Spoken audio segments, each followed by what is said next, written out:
bigyan siya ng Richard Jimenez. Hindi ko pa pala si Jerry. Salamat sa Panginoon, nakasama natin si Tatay. Ano ulit pa? Si Lolo Jaime, dalawa natin ang ating lolo dito.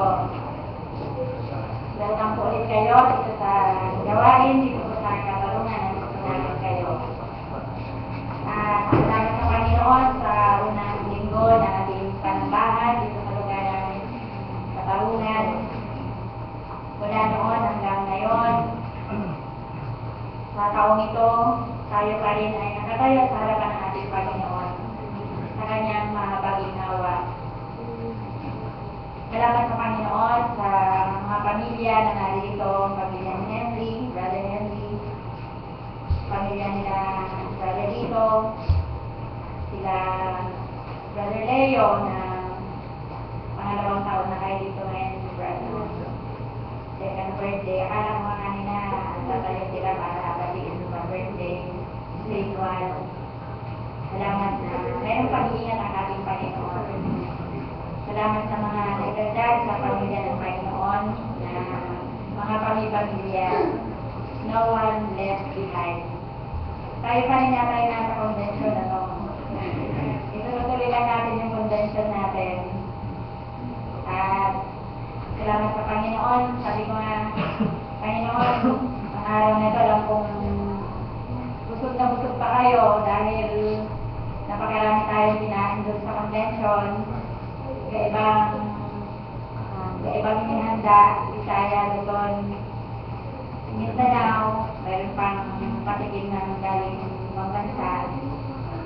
At sa panahon ito, alam kong puno pa yung mga blessings na nasa ating puso. Pero hindi naman natin hayaan na magpangangaral ng salita ng Diyos ay huminto, di po ba? Alam kong meron pa rin siyang mga salita na kailangan natin para sa taong ito na darating sa ating buhay. Ang taong 2014 ay taon na muli natin kakaharapin sa ating buhay paglilingkod sa Diyos. At kagaya ng narinig natin kanina mula sa bikutan, mula sa kaunti nating bilang, hanggang sa makarating tayo sa lugar na to, sa tulong ng Panginoon, sa ating bagong panambahan. Worthy talaga ang Panginoon na nagbigay sa atin dahil mayroon din siyang mga mahalagang anak na patuloy na tumatalima sa kanyang kalooban. Kaya hanggang sa lugar na to ay dinesta rin tayo ng ating Panginoon. Salamat sa lahat ng mga effort ng mga kapatid, sa mga sasakyan na iningatan ng Panginoon. Yun nga lang, Red, ang natundo ng baha. Hindi ko alam kung sino yung expenses nung natundo na yun.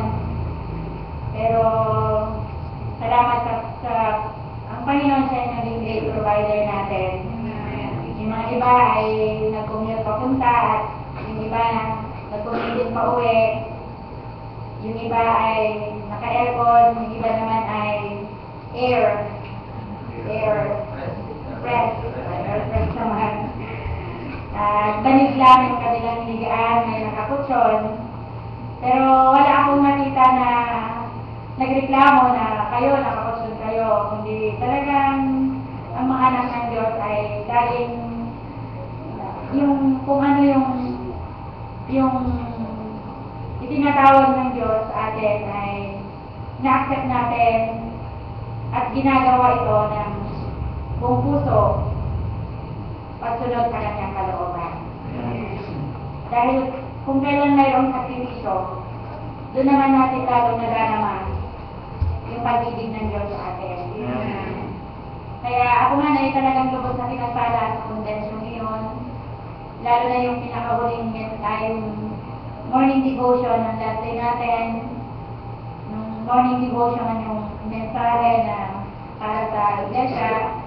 Nakita ko talaga yung makapangyarihan gawa ng Panginoon. Although talagang lahat naman ng mga itinayo ng Panginoon ay naging anointed at laging angkop sa lahat ng pangangailangan ng kanyang mga anak. Ito ay bunga ng panalangin din ng bawat isa sa atin. Kaya nagpapasalamat tayo sa Diyos na hindi nawalang kabuluhan yung ating pakikiisa sa pananalangin sa pag-aayuno dahil bawat bahagi ng serbisyo ng convention ay naging matagumpay mula sa mga awitin, sa kanilang mga ukulele, sa inyong sa mga awitin ng ating mga kapatid, maging sa lugar na to, sa lahat ng mga kabataan na nagbigay ng kanilang puso para sa gawain ngayon. Meron po pala tayong bisita, pinsan nyo. Salamat na si Miss Carla ay bumalik dito sa Katarungan na bagong Carla. Amen ba? Amen. Salamat sa Panginoon na meron talagang ginagawa ang ating Panginoon sa ating buhay. Yung mga panahon na talagang ang Diyos ang siyang tumutulong sa atin para tayo ay lalong maging malapit sa Kanya. Salamat na dito pa si Tatay. Kaya bukas po yung ating farewell service na bago ulit kahapon. Kaya tinawagan ko kayo, yung hindi nakaisip siguro na i-relay na rin sa inyo yung balita. Dahil si Brother Brian, bukas pa sila luluwas galing Baguio. Siguro siyempre papasyal din sila doon dahil kahapon lang din sila dumating ng Baguio. Ngayon yung anniversary. Gusto niyang makarating din dito sa lugar ng Katarungan. Kaya konting sakripisyo mga kapatid, bukas ay nandito tayo para sa farewell service ng ating mga kapatid. Bagaman tayo iwanan, pinakamasakit yung iwanan, pangalawang kabataan na yung mag-iwan sa atin.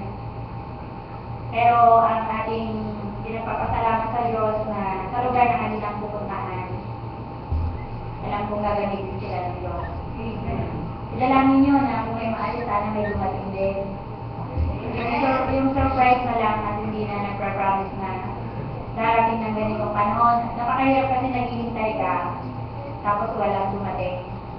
Sana may dumating na surprise na lang, nabiglang andyan na lang. Pero as a family dito sa lugar ng Katarungan, alam kong maraming mga bagay ang itunuro sa atin ng ating Panginoon sa bawat isa bilang kanyang mga anak. Kaya ngayong araw na ito din ay leading ng ating teacher na naging kabas ko siya, yung hinihingi ko nung dati ng prayer na anemic siya, napakasipag din kasi nung 44 pa lang siya, pero halos sabay-sabay kami nakapasok. Nalaglag sa lugar niya yung kanyang anemic. At nung convention nga natin ay binalita na patay na. Nag-visualize kami last Thursday, kaya lang. Dapat ngayon nandun ako sa bibig, pero hindi na rin ako nakapunta sa bibig niya. Nalungkot nga din ako dahil nung bigla nadala siya sa ospital, nung nag-prayer, umuwi na din kami ng probinsya, hindi ko man na siya dinadalaw. Ganun lang talaga yung buhay natin. Hindi natin alam, biglang naglalaho.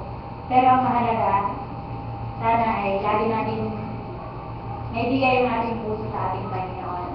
Ano mang katakunan ang darating sa atin, matitiyak natin na tayo nasa kamay ng Diyos. Tayong lahat ay tumayo. Buksan natin ang ating mga Biblia dito sa Awit chapter 19, verse 12.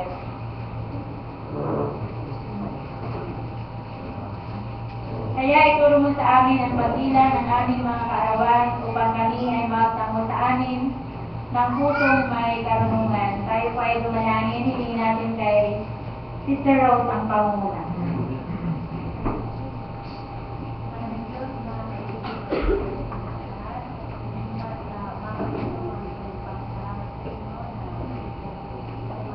Sa lugar nito ay sama-sama sumamba sa Espiritu at sa kanunukanan. Tulungan niyo po kami, Ama, sa buong panahon ng ating pagkikinig sa inyong mga salita. Hiniling po namin ang Espiritu Santo ang siyang ilagay mo sa aming kalagitnaan na magbigay po ng unawa sa bawat isa sa amin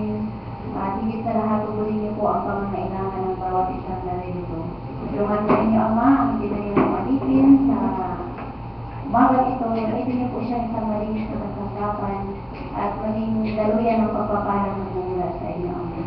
Dalaw mo sa kanya inspirasyon sa Espiritu Santo at bababa sa kanya ang kapangyarihan sa umaga po ito, Panginoon. Pag siya ay ang mga salitang lalabas sa kanyang bibig ay pawang pagpapalang sa bawat nakikinig. Bawas nito ay aming pagkakatiwala sa inyo kung panahon ng servisyo at nandit po namin ang katagumpayan na inyo pong ibubuhos sa umaga nito. Sa pangalan po ng aming Panginoon Jesus ko ganyan.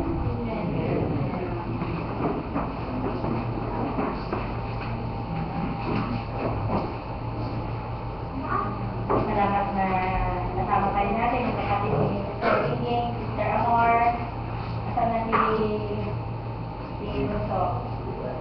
Kasama rin sa convention. Gusto pa nila ulit mag-convention. Mabilis lang na yan na darating ulit sa buhay natin. Salamat sa Panginoon na ang araw na ito ay araw ng ating Panginoon. Amen? Amen. Ang pamagat po ng ating pag-aaralan ay The Year for Christ. Ang taon para kay Kristo. Dito nga po sa ating binasang teksto, sabi niya sa verse 12, kaya ituro mo sa amin ang pagbilang ng aming mga kaarawan upang kami ay magtamo sa amin ng pusong may karunungan. Ito po ay awit ni Hari David at sinasabi niya, turuan mo kami na bumilang ng aming mga taon upang magtamo ng pusong may karunungan. Alam po ninyo, si David, hindi naman ibig sabihin na hindi siya marunong bumilang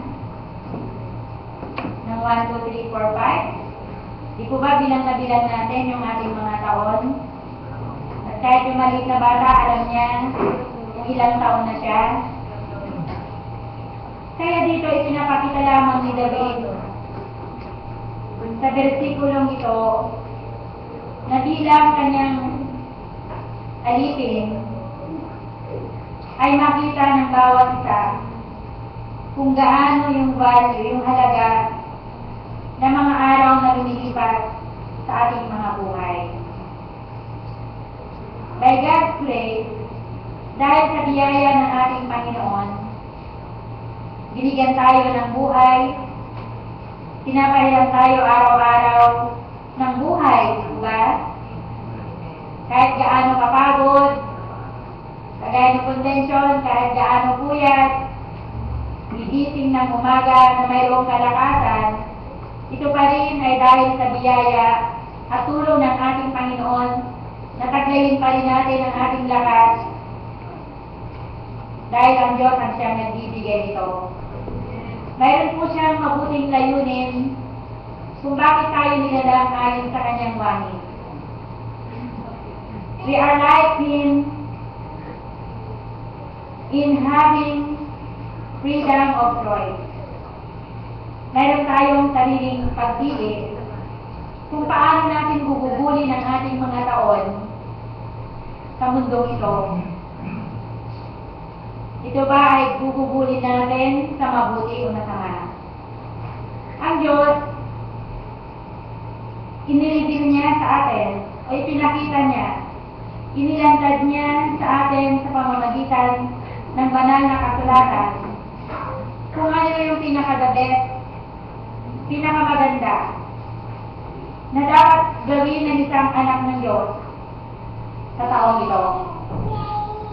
Kaya nga po dito yung taon na ating kinakaharap, hindi pa natin alam yung araw ng bukas. Pero sana ang taon na to, kung paano nilaan natin yung nagdaang taon sa atin, sana mas lalo rin natin ilaan yung panibagong taon na to sa ating Panginoon. This coming year will be for Christ if we have our aim. Mayroong layunin. Kaya nga ang mga Kristiyano, ang mga anak ng Diyos, ano po, mayroon silang layunin sa buhay. Hindi ka muhat na yun. Hindi bahala na. bukas. Sila nga yung tayo nga yung anong tawag dito, yung organize. Narinig mo yan, organize. Naman natin narinig yung organize na yun. Organisado. Sa pagkain, sa pagluluto, sa pag-aain, sa pag-awit. Organize. Ang kanilang buhay. Hindi magulo. Hindi po ba ayaw natin ang magulo? Gusto natin organisado? Sa mga nanay, gusto rin nila organize yung paghandle ng budget, di po ba? Hindi kapag hawak yung budget ay pupunta sa SM, sa amin ngayon, may SM na kami, Hypermart. Meron na rin kami Pure Gold, isang sakailan. Na kapag hawak mo yung pera, bill mo ko nun. Pag uwi mo, wala yung budget ng isang kalahating buwan. Gusto natin ma-organize, di po ba? Na kahit sa mga bagay na yun, alam natin kung saan napupunta. Kaya may iba talagang sobrang organized. May mga notebook sila. Ito para sa kuryente. Ano ba yung una ng listahan? Kuryente, tubig, pagkain, sa huli yung sa Panginoon, yung type. Diba dapat nasa unahan siya? Dapat number 1 ang Panginoon. Isisiparate mo muna yun. Kasi yung 10% ng Panginoon, hindi yan ibinibili sa palengke. Hindi rin yan pinag-shopping. Ito sa Diyos muna. Pagkatapos nun, ayan na. Naka-organize ito yung pamasahe namin. 4 na linggo, 4 na biyernes, ito yung budget namin. Napakaganda mga kapatid. Organisado. Itong taon na to, medyo hindi ako masyadong organize sa budget ko, sa ating pamilya. Medyo ganito, yung mga anak ko, medyo sila, hindi masyadong organize. Pagising sa umaga, pagkain, spiritual, una, panalangin, pagbabasa ng Biblia. Dapat hindi nawawala iyon, yung pagkain spiritual. Hindi ko alam kung paano nyo minamanage yan.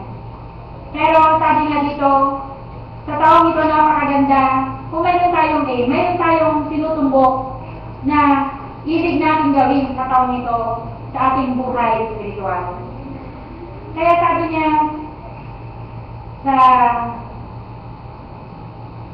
sabi niya, aim or purpose of our Christian life. Yung year 2013, gusto pa natin sa taong ito ay masigit malalamangan yung nakaraang taon. Yung masigit yung ating magagawa para sa ating Panginoon sa year na to. Yun pa yung aim natin? Alam niyo yun sa mga guro, bago sila papasok sa eskwelahan, mayroon silang lesson plan, po ba? Nakalagay na dun kung ano yung kanilang ituturo. Andun na rin yung aim nila, Tagalog yung layunin nila. Ito yung paksa. Ito yung mga procedure na dapat gawin. Pagkatapos nun, sa dulo, mayroong application. And after that, mayroong evaluation. Kaya napakaganda i-evaluate natin. Ano yung nangyari nung nakaraang taon? Meron ba tayong mga naging failure nung nakaraang taon? Evaluate natin yung ating mga sarili. Kung nakaraang taon, pamali-mali ang iyong buhay spiritual. Ngayon, itama mo na yung mga naging mali. Panginoon, gusto ko, ganito na ang gagawin mo ngayon. Amen? Amen. Ito na yung aim ko. Ibig ko na maging lalong malapit sa'yo. Kung noon naging pabaya ka sa pananalangin, ngayon, Panginoon, ibig ko sa taong ito, maging malapit ako sa pananalangin sa'yo. Alam mo ba ninyo yung mga higante sa pananampalataya? Kahit noong unang panahon, kahit sa Old Testament time, sila yung mga taong mapanalangin sa Diyos. Yung mga ginamit ng ating Panginoon, yung mga great evangelists noong unang panahon, sila yung gumugugol ng mahabang oras para sa mga pananalangin, lalo na kapag sila itatayo sa mga likuran ng Kristo. At napakaganda bilang pamilya, sa gawain ito, gawain ng ating Panginoon, na tayo laging nagkakaisa sa pananalangin. Idinadalangin yung mga itinatayo ng ating Panginoon na siya ay kumilos. Dahil alam po ninyo, ang pagtayo sa likuran ng pulpito na wala yung Holy Spirit, it's just a noise. Ingay lang yan. Kung wala yung gabay at tulong ng ating Panginoon. Useless. Walang kabuluhan yung bagay na yun. Kaya lagi natin wini-welcome, hinihingi yung tulong ng banal na Espiritu ng Diyos. Lalo na sa mga lingkod ng ating Panginoon. Na laging nariyan yung Diablo, na ayaw niyang may parating yung kanyang mensahe. Kaya ako minsan, makita ninyo yung paggawa ng banal na Espiritu dahil mayroong maninyas na dumadalangin. Kaya yung pananalangin mga kapatid, ito yung ipon natin. Ito yung nagbibigay sa atin ng power, ng kapangyarihan sa bawat araw. Na maging mapanalangin tayo. Alam niyo, lalo na sa mga magulang, ako sa aking karanasan, at alam ko, yan din ay karanasan ng mga magulang na narito. Na paglabas pa lang ng bahay, o paglabas pa lang ng bahay ng iyong anak, ng iyong mga mahal sa buhay, ano ang ginagawa ng mga magulang? Kapag hindi pa dumadating, laging nakaluhod yan, dumadalangin, ingatan mo yung mga paglakad ng aking anak, ng aking mga mahal sa buhay. At umuwi silang safe sa tulong ng ating Panginoon. Alam po ninyo si John Wesley, yung isa pang si Martin Luther, yung mga naging great evangelist noong unang panahon. Nag-compose ng awiting Amazing Grace. Sino ba yun? Ha? Si Fanny Crosby, siya yung Queen of the Gospel Song. Si John Newton, siya ang sumulat ng lyrics ng Amazing Grace.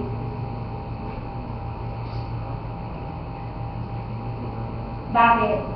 Mayroon silang mga magulang na prayerful parents na laging dumadalangin sa kanila. Na iyon yung nag-akay sa kanila. Yung presence ng Panginoon. Yung gawa ng Diyos sa kanilang puso. Dahil sa isang magulang na hindi nagbigat sa panalangin sa kanilang mga anak. Kaya nga po ngayon, taong ito, kung naging pabaya ka sa pananalangin na nakaraang taon, hindi mo na ibigay yung talagang buong pusong pananalangin, maging sa gawain ng Diyos. Isa na ba? Una na ba sa listahan mo yon na Panginoon, ako ngayon ay magiging mapanalangin itong year 2014. Ang pananalangin ay kalakasan ng mga anak ng Diyos. Kaya makikita mo yung isang taong mapanalangin, madala mo yan sa iyong puso na napakainit niya sa Diyos, na napakalapit niya sa ating Panginoon.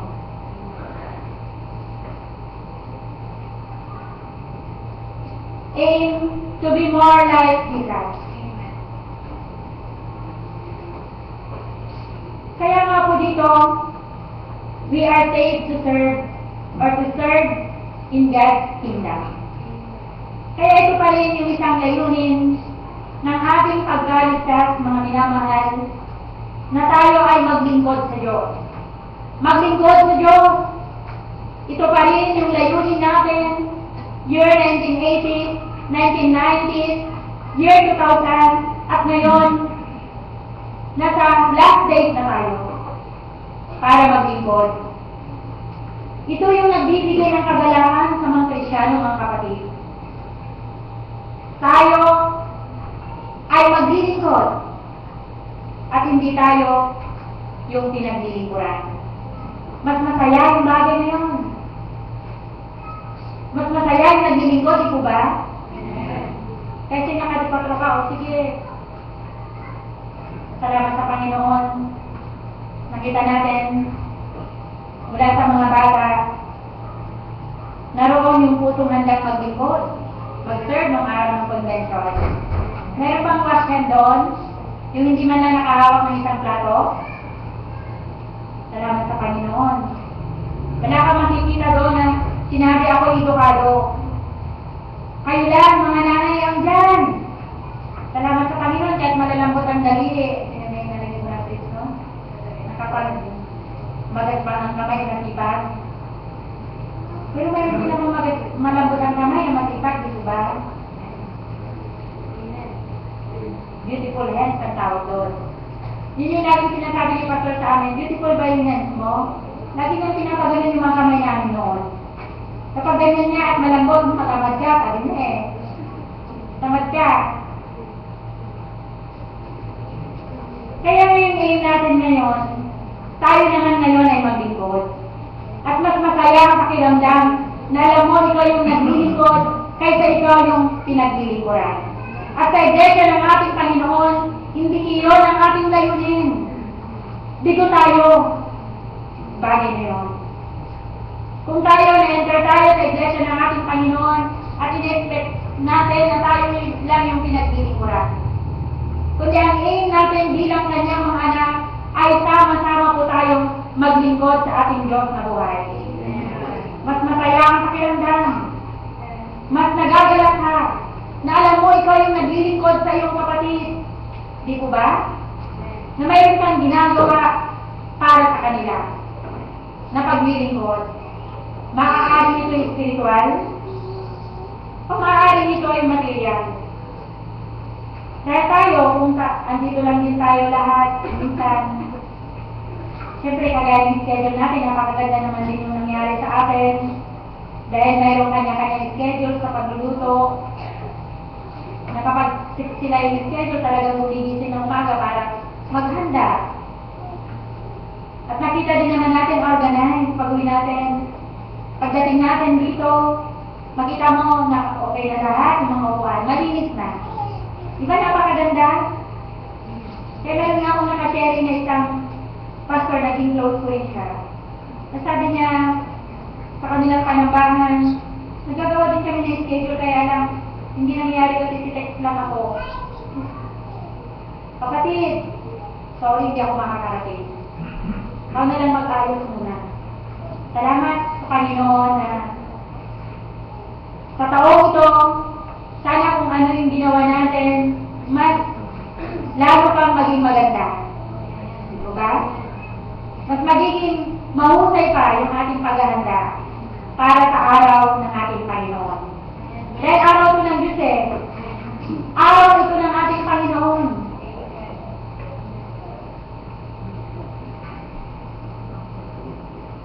Dahil hindi ang Diyos ang siyang mag-a-adjust sa atin. Hindi siya yung mag-a-adjust sa atin. Kung mayroon pang nahuhuli ko minsan, mayroong mga reason. Maaaring na traffic siya. Kami kanina, mayroon namin kapatid na sinundo sa taga Mindanao. Eh, maliligo pa lang. Antay na sana namin. Kapag ganyan sa rin. Sige, umuwi na. Punta na lang ako. Hindi na namin antay na pa kami. Pero kung maaari ang mga anak ng Diyos, ito ba? Ibig natin na yung araw na ito, andito na tayo, welcome na natin ang ating Panginoon. Andiyan na siya. Kaya wala akong nakita mula nung tumanggap ako sa Panginoon. Hanggang ngayon, nasa pagsamba sa Panginoon, hindi ko nadama yung presence ng Panginoon. Laging nariyan yung presensya niya. Nadarama natin yung presence ng Panginoon early in the morning. At yun yung kagalakan natin sa tuwina. Na makasama siya. Makapiling natin ang bawat isa sa ganitong pagsamba. Nakakagalak sa puso. Na pag-uwi natin, sa buong isang linggo ulit, yun ang kalakasan natin para tayo mayroong energy sa ating mga gawain, sa sanglibutan ito, na napaka-stressful yung ating mga trabaho ng iba. Minsan, mayroong panggabi sa trabaho. Pero makita natin, hindi pa rin yun ang reason para hindi makasamba sa ating Panginoon. Di ba yan ay nagiging hamon sa bawat isa? na lalo tayong magkaroon ng layunin na maglingkod sa ating Panginoon. Dahil may mga kapatid din tayo na nagsisikap, nag-strive hard sila na makasunod sa kalooban ng Diyos. Kaya nakakatuwa yung mga bagong tumanggap sa ating Panginoon. Na naroon na yung kanilang pagsunod sa standard ng pamumuhay ng isang Kristiyano. Purihin ng Diyos sa bagay na yun. At kung hindi ka pa, nahihirapan ka pang sumunod. Panginoon, para hindi ko pa lubusang maisukoto, ang altar ay laging bukas yan. Para tulungan ka ng Panginoon. Na bakit sila kaya nilang sumunod? Bakit? Dahil sapat ang tulong ng Diyos para tayo sumunod sa Kanya. May mga matagal na naglilingkod sa Panginoon, kagaya nila ang Aldi, natatandaan niya. Nung last convention, November, sa Grand Cayman, nandun pa rin siya. Nagbibiyahe pa rin ng malayo para pa rin mangarap. Si Brother Greg, nandun din siya. Ano na siya, ano yung sakit niya? Medyo nahirap. Yung saramdaman niya. Halos yung preaching niya dati, nung unang dating niya dito sa Pilipinas, mayroon pa siyang palakad-lakad dyan sa si Brother, yung Edgar, may palakad-lakad pa dyan sa harap nung malakas pa siya. Pero yung huling dating niya last year, binabasa niya na yung preaching niya. Pero, pupunta pa rin sila kasi sa mga malalayong gawain ng Diyos. Ano ba yung nag-motivate sa kanila mga kapatid? Dahil Espiritu ng Diyos, yung pagtawag ng ating Panginoon, yung commitment nila sa gawain ng ating Panginoon.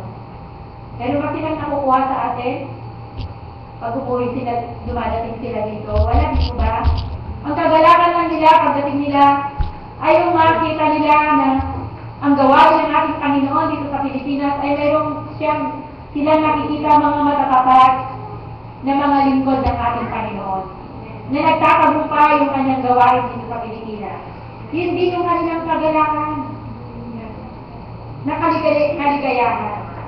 Kaya mga po dito, yung taong ito ng year 2014 ay magiging matagumpay sa kamay ng ating Panginoon, will be a year for Christ kung mag-i-aim tayo na tayo ay naligtas upang maglingkod. Alisin natin yung vocabulary natin na tayo'y paglingkuran. Kung tinawag pala tayo ng Diyos para ikaw ay maglingkod, para ikaw ay umunawa, para ikaw yung magsakripisyo sa buhay na to. Kaya nga, sa gawain ng ating Panginoon, kuminsan may mga prayer and fasting, mararamdaman mo rin yun sa iyong puso, na sa iyong prayer and fasting, lalo ka rin napapalapit sa Diyos. Kaya nga, our labor will be judged and will receive due reward or curse. Kaya sa ating paglilingkod din, kinakailangan ng pananalangin, a prayerful heart, para bigyan tayo ng kapangyarihan ng Diyos. At pangalawa, na sa ating paglilingkod na to, mayroong reward. Mayroong gantimpala. At mayroong din namang flesh. Sa Tagalog ng flesh. Pagiganti, hatol, sa mga hindi ibibigay yung kanilang buong puso sa paglilingkod. Tignan mo yung sa 10 virgins. Sa mga 10 dalaga, pare-pareho rin naman sila nakadamit ng mahaba Mahaba din naman yung kanilang mga buhok. Pare-pareho rin naman sila ng sumasamba. Pero nung dumating yung kasintahan, hindi po ba, nataraduhan sila, walang langis yung 5. Kaya doon sa huli noon, Panginoon, Panginoon, buksan mo kami. Pero sabi ng Panginoon, ano sinabi niya, hindi ko kayo nakikilala. Paano yun, Panginoon? Ako'y nagutom, hindi niyo ako pinakain. Ako'y nauhaw, hindi niyo ako pinainom. Ako'y nasa bilangguan, hindi niyo ako dinalaw. Ako'y may sakit, hindi niyo ako dinalaw. Kaya nga po dito, sa ating paglilingkod sa ating Panginoon, hindi na tayo nag-worry. Hindi tayo nag-worry sa reward. Dahil ang Diyos, sabi nga sa isang awitin, God has made no mistake. God made no mistake. Ang Diyos ay hindi siya nagkakamali sa pagbibigay niya ng gantimpala. Di po ba? Hindi siya magkakamali yan. Kaya ngayon, huwag tayong mag-alala.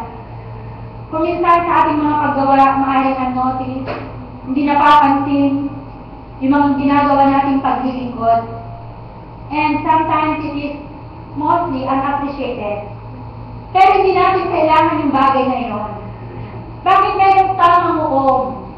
Mayroong Diyos na isang araw magbibigay sa atin ng gantimpala. Hindi po tao ito, mga kapatid. Hindi natin kailangan yun. Yan ang laging sinasabi ng mga abang alipin ng ating Panginoon na hindi nila kailangan na i-praise sila. Kundi ang mahalaga ay may hatid yung mensahe ng ating Panginoon para sa paglago ng kanyang iglesia. Kaya kung makita natin na ginamit siya ng ating Panginoon, purihin ang ating Panginoon. Maaari isa kang dumalangin sa Kanya. Kaya nagamit siya ng panahon ng convention. Dahil kung hindi namin nanonood sa ating Panginoon, yung mga seekers sa altar, walang yan. Paano hindi po ang ating Panginoon? Kung sa pangangalan ay wala doon ang Espiritu ng Diyos, na kung yung mga ngalan na yun ay ibigyan niya ay kaawat kanyang sarili, kailanman ay hindi kikilos ang Espiritu ng Diyos para magkaroon ng mga seekers sa mga maghahanap ng kaligtasan o kabanalan na lalong ibibigay handog ang kanilang buhay sa altar ng panalangin. Kaya nga bilang mga anak ng Diyos, nagagalak tayo kung mayroong ginagamit ang ating Panginoon. Kung siya ginamit siya sa kanyang awitin, purihin ang ating Panginoon. Kung siya ginamit, kung siya nangaral, purihin ang ating Panginoon. Kaya gayon ang damdamin ng isang lingkod ng ating Panginoon. Nagbubunyi tayo sa pagbubunyi ng ating Panginoon. Sa pagtatagumpay ng ating Panginoon sa kanyang gawain dito sa ating bayan ng Pilipinas. Amen. Kaya nakita niyo yung mga gawa ng ating Panginoon. Kaya maalala ko yung unang konvensyon ng buhay ko. Pangalawang taon, year 1996, nang baby ko si Sarah, yun yung unang pagkakataon na ako ay itinayo ng Diyos para mangaral. Salamat sa Panginoon. Matagal bago ulit binigyan ng pagkakataon ng mga tayo. Last year at saka ngayong taon na to. Nagpapasalamat ako sa Diyos sa mga pribilehiyong yun na maaaring hindi na maulit o mauulit pa. Pero lagi naman ang aking puso sa aking pagtayo. Hindi ang aking sarili ang aking itatayo, kundi yung mensahe ng Diyos ay may pahatid at maging angkop yung mensahe sa mga nangangailangan saan man siya dako ng mundo bilang isang anak ng Diyos.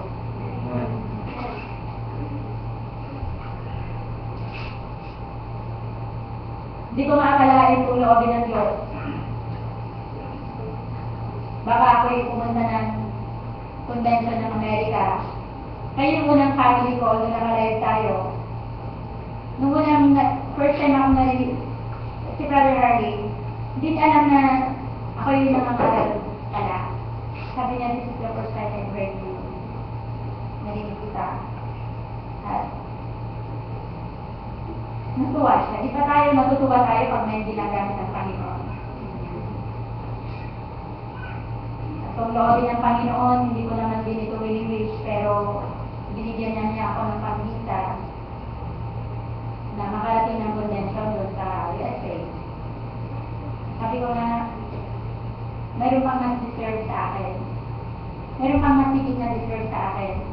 Dahil ako, okay lang naman ako dito sa Pilipinas eh. Dahil doon, hindi ako ganun ka-fluent kapag English. Diba?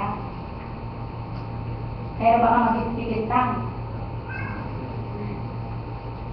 Pero sabi niya, long time ago, matagal na akong nire-request ng Tagalog.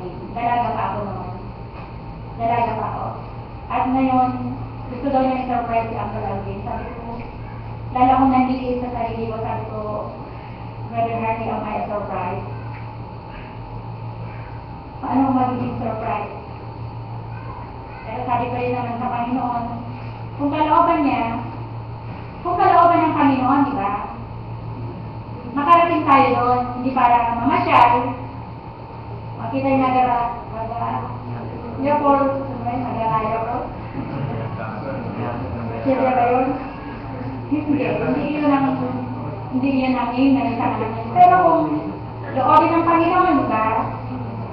Kasi ako gusto ko pa muna makita yung may volcano eh.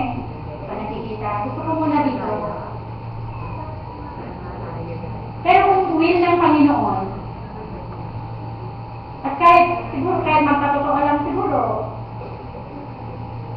kasi sabi gusto daw niya makita si Uncle Alvin na convention, kaya na siyang big smile. Na nakarating na ako kasi tagal na niya talaga akong nire-request. Single pa ako noon, wala pa si Sarah.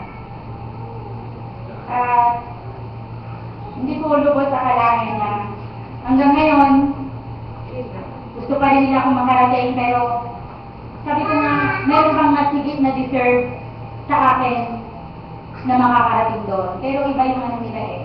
Talagang yun ang ibig nila. Eh, pag-pray niyo ako mga kapatid. Gusto niyo ba akong mali? Tama niyo ako sa prayer ngayon pa lang, pero sekreto pa lang natin yun. Dahil hindi ko alam kung ako'y papasa. Interview, diba? Nalaman na naman taga Dubai, nakakapatid sa Dubai, salamat. Lagi namin ngayon kapiling sa prayer and fasting. Si Brother Arthur, kung sino pa man.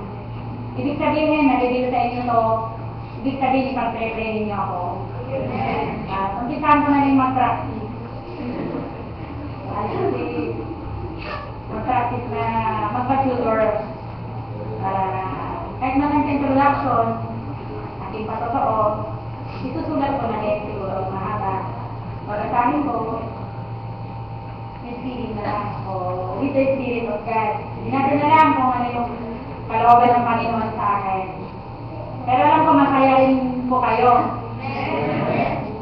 Kung yan ay kalooban ng Diyos na kaming tatlong magpapamilya ay magkaliwa-liwalay na.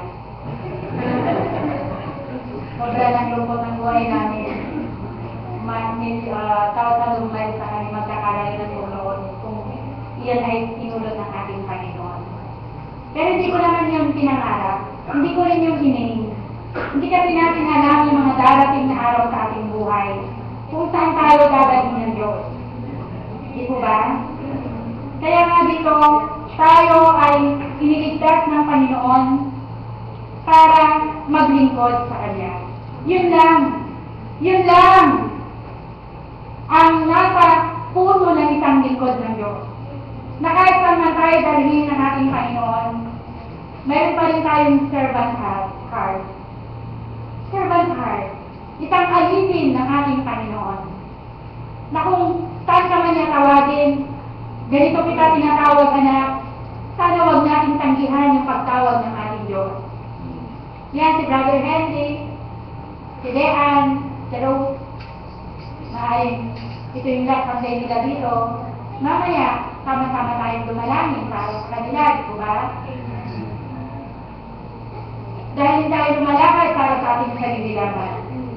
Ibig natin kung magkakalayo-layo man tayo, naroon pa rin yung guidance, yung tulong ng ating Panginoon sa bawat isa. Bilang kanyang mga anak. Kaya nga, ang Diyos, hindi siya nagkakamali sa pagkilala. At yung ating mga ginagawa, hindi na natin kailangan i-itemize sa harapan ng Panginoon. Panginoon, ito yung mga ginawa ko, dami-dami na, 100 na.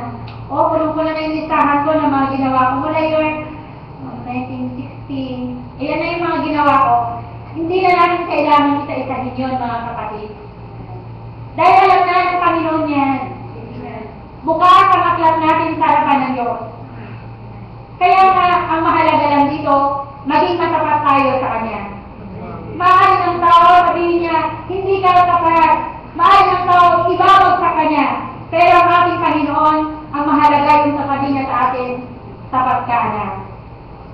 Mas gugustuhin natin na ang Diyos ang siyang nagsasabi sa atin na tayo tapat na haligi ng ating Panginoon. Dahil siya, hindi siya nagkakamali sa bagay na yun. Kaya nga po, don't ever give up. At huwag mapagod sa pagsunod sa ating Panginoon. Napakagandang motto niya. Never give up. Never give up. Never give up. Amen. Huwag tayong mag-give up. Mga kabataan, yun yung awitin namin 1980. At yung pangalawang awitin namin yun, submission. Submission to the will of Him who guides His feet. Napakagandang awitin niyo yun. Kunin niyo yung lyrics nun. The path that I have tread,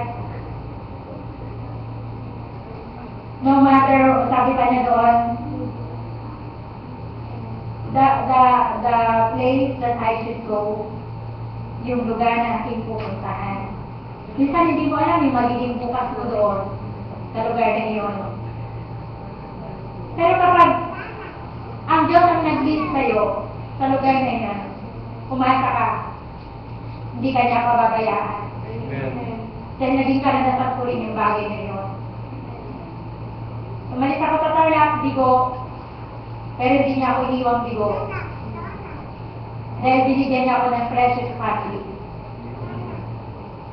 At ang pinakamaganda, aking natagpuan, pamilya ng Diyos sa lugar ng Bigotan. Ngayon nasa Katarungan, na buong pamilya, buong pamilya, na lumalakad sa katwiran ng Diyos. Di ba dakilang kayamanan? At kung mayroon man siyang ibinibigay sa atin, binibigay. Yan ay kabutihan pa rin ng Diyos. Bigay ka ng bahay, bigay ka ng kaya ng mabuting asawa. Blessing yan. Hindi yung mga asawa niyo kung blessing sila. Amen. Bakit ba? Dalagang nag-amen. O nahihiya silang mag-amen namin na blessing yung asawa nila. Amen, mga tatay at nanay. Amen, salamat sa Panginoon. Happy family. Happy family. Hindi yung bagong kasalit. Sa Diyos ay wala, ikaw ay dakilang. Nung tumanda na, kakawitin na simple na nila, kunin mo, O Diyos. Dapat ganon. Kunin mo, O Diyos. Ang nakikita ko kahit mga matatanda niya lalo nagiging sweet, ano po. Dahil kay Kristo. Pero kapag wala kay Kristo, bitter yan. Hindi better, ha? Better. Hindi bitter. May pagbigat ko? Hindi bitter. Hindi mapahit. Dahil sa mga taon na lumilipas sa ating buhay, lalo tayong nagiging malapit sa Diyos at lalo mo rin minamahal ang iyong asawa. Minsan may mga kahinaan din yan, pero dahil asawa mo siya, tinatapan pa rin niya ng pag-ibig. Ito yung kagandahan ng mga Kristiyano eh. Di mo pinamamalita yung kahinaan ng asawa mo. Kasi siya, gusto mo siya yung the best. Siya yung the best para sa'yo. At siya rin yung the best sa iyong mga anak. Kaya sila ngayon gagawin example ng mga bata. The best yung daddy ko. The best yung mami ko. Di ko ba? Ni Aya eh. Salamat sa Panginoon. Mayroon na yung mga anak, may mga the best mom and the best dad kayo. Para man hindi Father's Day ngayon. At sa mga wala anak, yung mga pamangkin, sila rin naman ang nariyan din sila yan. Di po ba? Dahil ang mga anak ng Diyos, marunong iyan tumanaw ng utang na loob. Although hindi tayo nagpapautang. Pero, bilang mga lingkod ng Panginoon, bilang mga anak ng Diyos, nasa ating puso, kung yung masama, kaya natin mahalin, gaano pa kaya yung ating kapamilya, na hindi natin i-repay sila sa mga mabubuting gawa na ipinaglingkod sa bawat isa sa atin. Napaka-ungrateful naman natin, di ba? Kaya mga anak ng Diyos, grateful sila. Una sa lahat sa Panginoon at sa mga taong nakapaligid sa atin na naging reason, na naging dahilan upang naman tayo ay lumago, maging malapit, inaalalayan tayo, maaaring materially, spiritually, andyan sila. Eh, ganyan ang mga anak ng Diyos eh. Kaya nga, sabi-sabihin ang tao ay marupok, kaya daling lumimot. Pero hindi yan ang mga anak ng Diyos. Laging naaalala yung mga mabubuting alaala. Hindi na yung mga matasamang alaala. Kaya nga sinabi ni Pablo na ano ginagawa niya? Ako'y nagtutumulin sa hangganan, Philippians 1:21. Ito yung motto ni Pablo. Philippians 1:21. Sapagkat taga ng aking mga buhay ay si Kristo at ang mamatay ay pakinabang. Yung isa pang verse doon, sabi niya yung na aking nilinimot ang mga bagay na nasa likuran at tinutungo ang mga bagay na nasa kasalukuyan. Kaya nga, this coming year may be for Christ if we have a fitting motto. Ang mabuhay si Kristo, kapag namatay, pakinabang. Pakinabang. Gain. Great gain. Sino makikinabang sa atin? Mga kapatid, pag namatay tayo. Ang Diyos, kailangan siya'y makinabang sa atin. At yung mga taong iiwanan natin. Kaya nga yung mga ginagawa natin ngayon, mariribilyan kapag namatay tayo. At malalaman mo rin yung halaga ng isang tao kapag wala na siya. Kaya habang buhay pa, mahalin na natin. Bigyan mo na siya ng bulaklak. Huwag nang kandila mo na. Bulaklak mo na. Chocolate mo na. Ibigay mo na yung pwede mong ibigay ngayon. Kaya yung mga anak ng ating Panginoon, isang dakilang kapakinabangan na mabuhay para sa ating Panginoon. His word will work in us. Pag nabubuhay ba ang Diyos, ito rin ba ang kanyang gagawin? Kaya nga, sa ating mga paggawa sa ating Panginoon, there's a time for crowning. Sabi nga sa isang quotation, the crown we wear in heaven must be worn on earth. Kaya yung corona natin doon, kinakailangan dito pa lang pinagtagumpayan na natin. At yung crowning time, sabi niya, it will be done when we die. It will be done when we die. Yung coronation night. Di ba yun yung awaited yung coronation night? Napakaganda, no?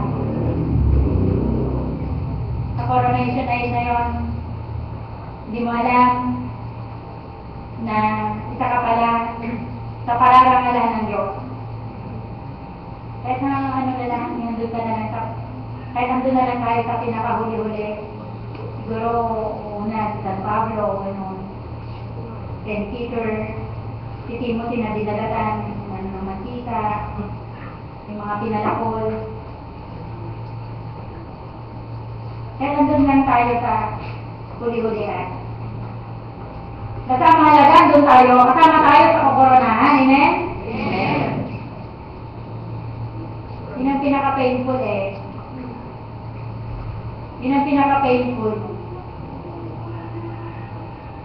Yung isang tao, expect niya na bibigyan siya ng crown. Isang tao, alam niya, mayroon siyang reward. Mayroon siyang award na tatanggapin. Tapos, matapos na lahat ng panawagan, hindi naman pala tatawagin ang kanyang pangalan. Napakasakit niya. Nangyayari yan minsan sa mga graduation rites, di ba? Akala niya may honor siya. Akala niya magulang gagraduate yung anak. Galing pa sa probinsya, nagkakila pa ng jeep. Yung pala natawag na lahat ng graduating class. Yung anak niya pala, nandun na nakipagkanan. Ang sakit naman. Diba? Meron nangyari yan. Pero tayo, hindi tayo naglalakad. Hindi tayo gumagawa na walang kain-in sa buhay natin. Na ang purpose natin ng ating pagsunod sa ating Panginoon, kung bakit tayo nagkasakripisyo, araw ng linggo, araw ng biyernes, at kung ano pa yung tinatawag ng ating Panginoon, dahil ang aim natin ay hindi para maging talunan, kundi tayo maging matagumpay na Kristyano. Dahil ang mga kinakoronahan, yung mga nagtatagumpay. Hindi yung mga pabaya, hindi mga patulog-tulog lang. Hindi matigas ang ulo. Kundi mayroong matuloy puso para manalo. Kaya yung coronation na yan, don't ever expect. It will never happen. Kapag tinatigas natin ang ating ulo, hindi tayo naging masunurin sa palitan ng Diyos. Nawa tulungan tayo ng ating Panginoon na ang taon na ito ay naibigay natin para sa kalwalatian ng ating Panginoon. We must have a safe rule in life. Para yung taon na ito ay para sa Panginoon. Ano yung safe rule in life natin? We do things to glorify God. Mayroong tamang motibo. Kaya nga, ito yung aim ng isang ministro ng ating Panginoon. Kaya nga, yung pag-isip natin sa ating mga sarili, pag-ano na natin yan, pag namatay na tayo, God doesn't seek for golden vessels and ask not for a silver one, but He must be a clean vessel. Yan ang mga hinahanap ng ating Panginoon. Hindi yung golden, hindi yung dakila, kundi yung pinaka-abang, pinaka-hama na lingkod ng ating Panginoon. Ang kanyang hinahanap na maging mga alipin niya. Kaya nga, for me to live is Christ and to die is gain. Ito yung dapat nating pagandahan, mga kapatid. Ito, napakaraming mga tao. Ang pinaghahandaan talaga nila, ito, ganito pang gagawin ko. Napakaraming nakasiyas na mga aim sa buhay nila. Ito pa yung gagawin ko. Sa year, ganito, settled na ako, may pamilya na ako. Sa year na ganito, tapos na lahat ng mga plano ko. Kapag hindi mo kasama ang Panginoon dyan, naliligo ka pa rin. Kaya nga, yung huling sandali ng ating buhay, kailangan mapaghandaan natin yan sa araw-araw. Meron niyang isang barbero sabi niya, gusto niyang patotohanan yung kanyang ginugupitan. Sabi niya, doon sa kanyang, ano ang tawag doon? Customer ba yun? Yung ginugupitan niya. Sabi niya, Ginoo, sabi niya, nakahanda ka na bang mamatay? Sabi ba naman niya? Sabi niya, ginugupitan niya. Yung narinig ng ginugupitan niya, di natakot, di ko ba yung pag-nagtakbol eh. Ano man eh. Nakahanda ka na bang mamatay, may ginaganon-ganon niya. Kapag tayo nag-evangelize, gagamit tayo tayo ng term na ang hope sa sitwasyon, sabi mo daka ng mamatay, iiwanan ka. Diba? Sabi mo, mahal ka ng Diyos. Eh, paghahanda natin sa kabilang buhay, hindi biro-biro to mga kapatid. Kailangan maging seryoso ka dyan para sa kabilang buhay. Kaya hindi rin biro yung buhay natin. Mga anak, hindi biro yung nilalakaran natin ngayon. At hindi rin tayo nakikipagbiruan sa Diyos. Na ito, nilapit mo na yung sarili mo sa Kanya.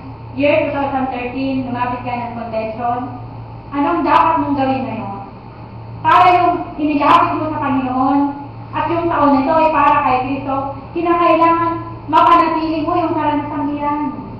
Panginoon, ito yung nilapit ko sa'yo noon. Ingatan mo ako. Gabayan mo ako.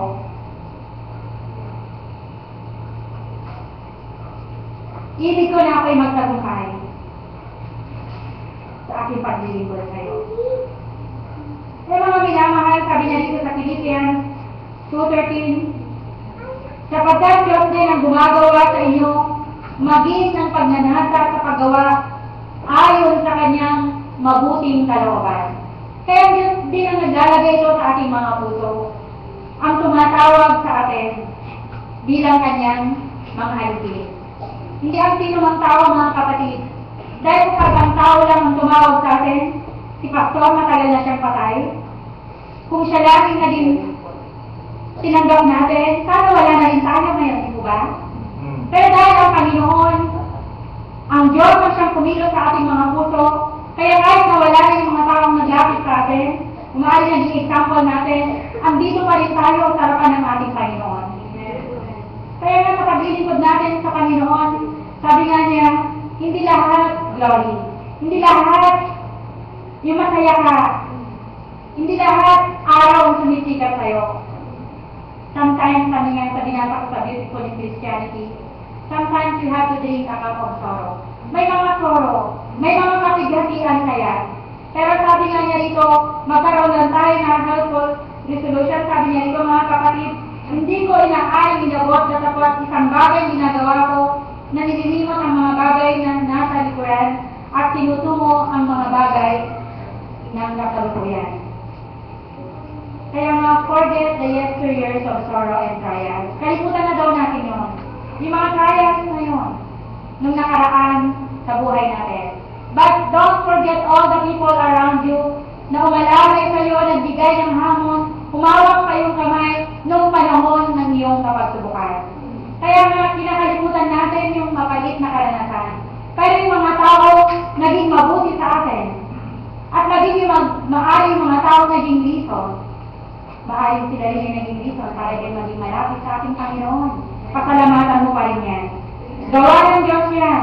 Romans 8:28. They are the true friends. We stand beside you in times of trial. Sila yung mga tunay na kaibigan. Let us treasure them. I-treasure natin sila. Sabi nga nga yung mga pagsubok yun ang magpapatibay sa ating pananampalataya. Kaya mga kaibigan na yan, hindi ka iniiwanan sa panahon ng iyong pagsubok. Hindi siya tunay na kaibigan. Ang tunay na kaibigan, tumatayo yan. Hindi ka niya iiwan sa panahon na kailangan mo siya. Forget the yesteryears of victory. Hindi lang yung kapalitan ng dapat nating kalimutan, maging yung ating mga tagumpay. Dahil kung laging nandiyan sa utak natin, sa puso natin, nagtagumpay ako, naging matagumpay ako, baka maging relax naman tayo. Kaya ang pamumuhay natin yung ngayon na. Huwag natin isipin, marami ka na nagawa, marami ka na natulungan. Ang paglilingkod sa Diyos, no retirement plan. Hanggang sa huling wakas ng ating buhay, gumagawa tayo. Hindi tayo napapagod. Lagi tayong nagpapasimula. Kinakailangan natin abutin yung hangganan ng pagkatawag sa ating ng Diyos. To consecrate our life sa harapan ng ating Panginoon. At kailanman hindi po pwedeng consecrate ang iyong puso. kung mayroong natitirang kasalanan dyan. Unang-unang gawin, ikaw ay mapatawad sa iyong kasalanan ng iyong mga kamalian o maaaring pagsisinungaling, di ba? Alam niyo yung simpleng pagsisinungaling, hindi iyan kalooban ng ating Panginoon, liko pa rin yan. Liko-liko pa rin yan. Kahit konting kasinungalingan. Kaya nga ang kaharian ng Diyos sa umaga nito, ang kaharian ng ating Panginoon, ang pinaghaharian ng Diyos, walang iba kundi yung mayroong pusong malinis sa kanyang harapan. Yung first thing, yun ay karumal-dumal sa harapan ng Diyos. Kaya hindi pa, maaari kapag lumapit ka sa altar, anong nilalapit mo?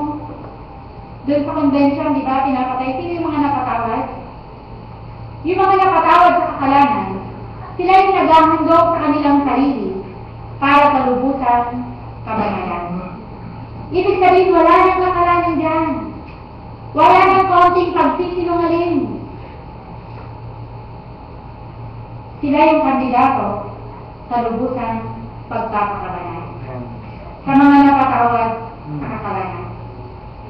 Kaya ito na yung aim natin.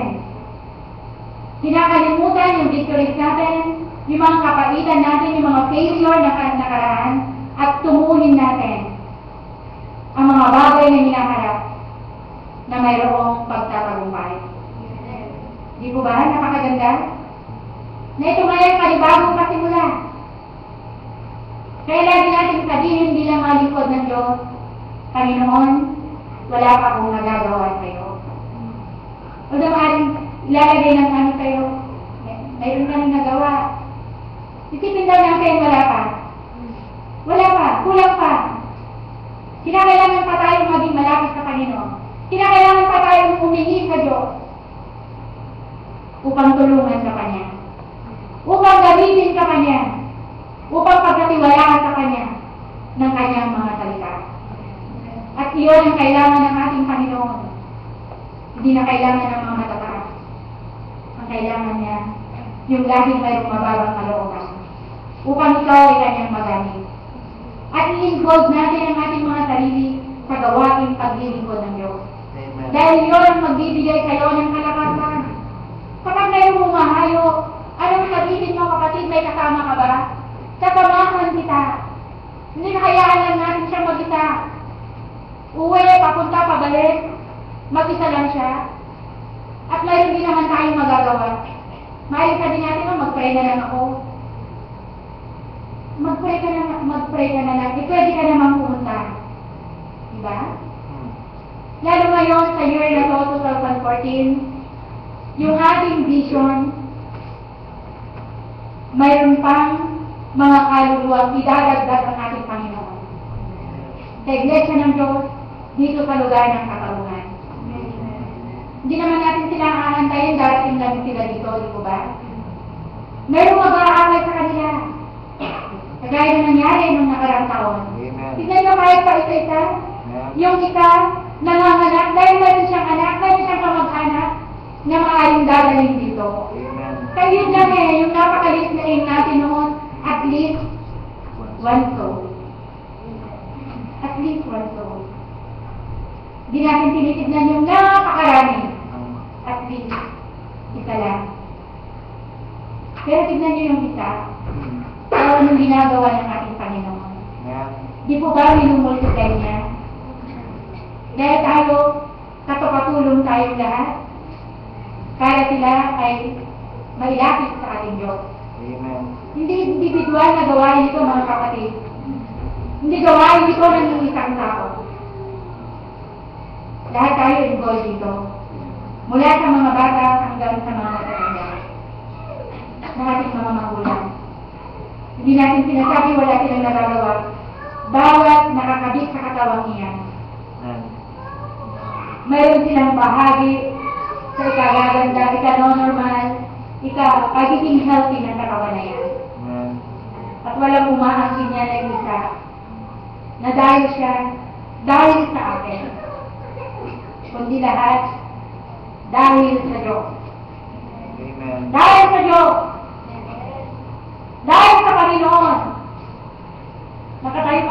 inyong harapan. Dahil sa Diyos, dahil sa inyong mga panalangin, nandito pa rin ako sa inyong harapan. Naging kabahagi kayo sa aking pagtatagumpay. At bawat individual ng mga Kristiyano, bawat isa sa atin ay napakahalaga na makita namin ang bawat isa na kasamang nagtatagumpay. Sa taong ito, ng year 2014, nawa lalo tayong tulungan ng ating Panginoon na magkaroon ng fitting motto. For me, to live is Christ. Kaya pag si Kristo ang nabuhay sa atin, kapag siya ang nabubuhay sa atin, to die is gain. Hindi natin katatakutan ang araw ng buhay, ang mga araw na darating. Dahil sapat ang biyaya ng Diyos para sa iyo at para sa akin. Hindi na birong taon yung pinagdaanan natin ng mga pagsubok, mga kapatid. Yung mga pagsubok natin sa bikutan, hindi biro yung mga pinagdaanan natin doon. At dito sa lugar nito, hindi tayo exempted sa mga pagsubok pa rin. Dahil lang pa rin ang Diablo. Ayaw niya na nakaya tayo. Oo, yan, ang dami ng kabataan na umahawit. Guguloy niya yan. Pero salamat sa Panginoon, mayroong Diyos na lagi nating nilalapitan. Singlapit lamang siya ng dasal. Kaya kapag tayo maging malapit tayo sa Panginoon, hindi natin mapapataya si Diablo, kundi ang Panginoon. The year for Christ.